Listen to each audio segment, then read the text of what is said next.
I am extremely excited, as you know, from watching my post-fight vid, extremely animated. So I had to take a few minutes after making that video to just compose myself and try and contain my excitement and talk about the aftermath of this particular fight. Now, here's what I don't want to hear from people.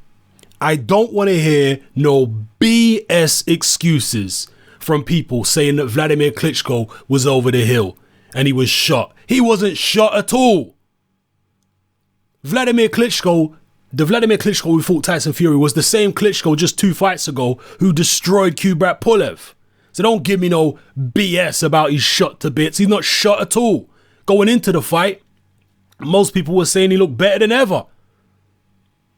So it wasn't a shot, Wladimir Klitschko. It's the fact that he was up against the guy with longer arms than him, who was boxing long, and he was challenging Wladimir. He was daring him. Come on, take a chance and see if you can get close to me. Because if you do take a chance and you fall short, I'm going to counter you.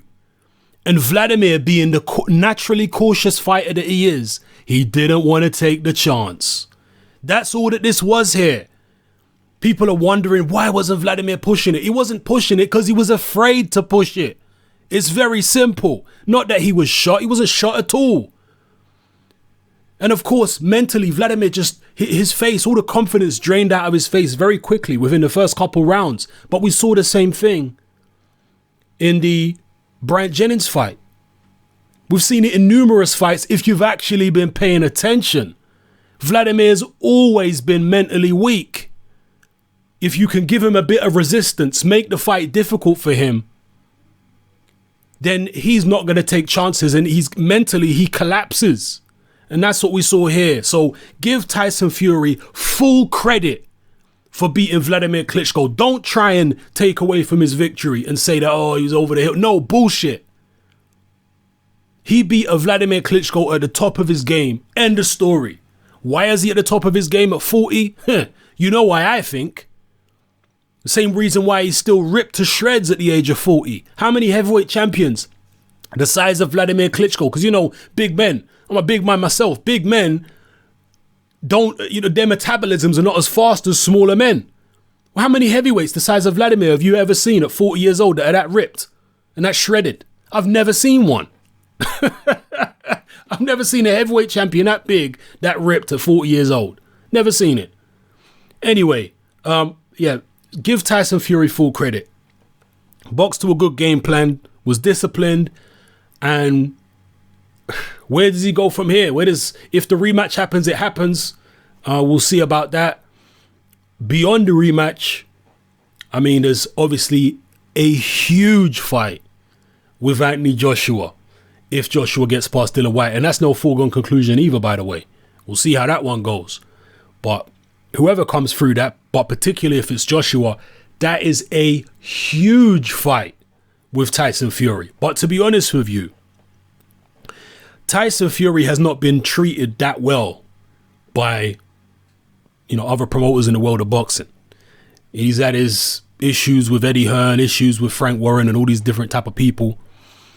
I hope he wears that boss cap like a boss and dictates to these people, dictates to the Frank Warrens and dictates to the Eddie Hearns and all these kind of people. Don't just give them the Joshua fight whenever they want it. In fact, make Joshua earn the title shot. Make him get to the mandatory position, because of the fact that Tyson Fury's had to work so hard to get to where he is now. He ain't had anything laid out on the plate for him. This is a blue collar fighter, truly, with a blue collar promoter in Mick Hennessy. So, the fight I obviously want to see is the unification with the Wilder Povetkin winner. I definitely like to see that first above all else. And then from there, we'll see how it goes. But this. Let me know how you feel, people. My head's all over the place. I'm just so excited about this whole situation. Who would you like to see Wladimir? Who would you like to see Tyson Fury fight next? You tell me in the comment section below.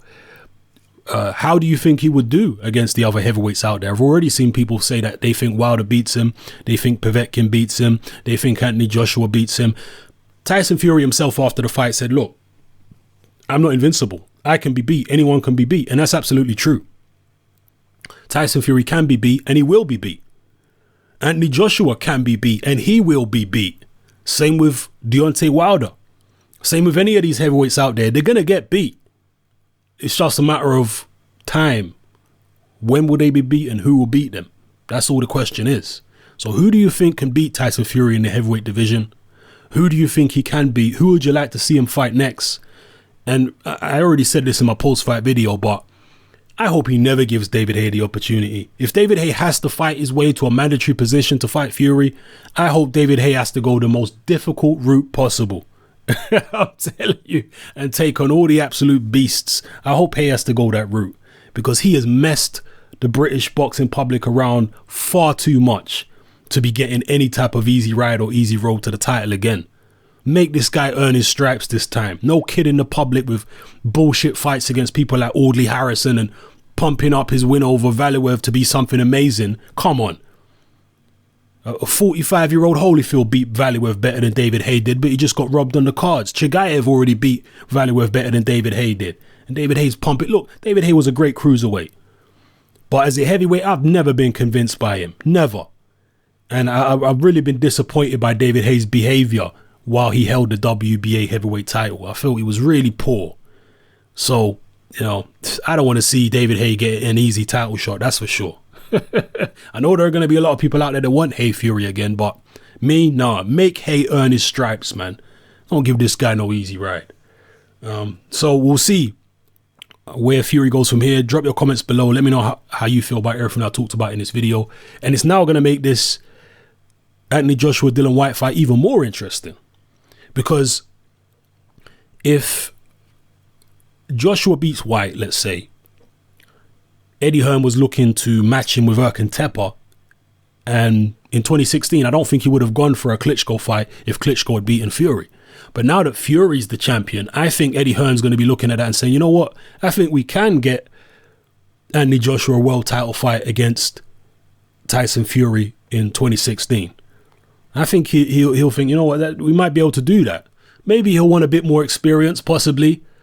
Depends how Anthony Joshua does with Dillian Whyte. But him and Tyson Fury are around the same age. And I think that Eddie Hearn will fancy that fight.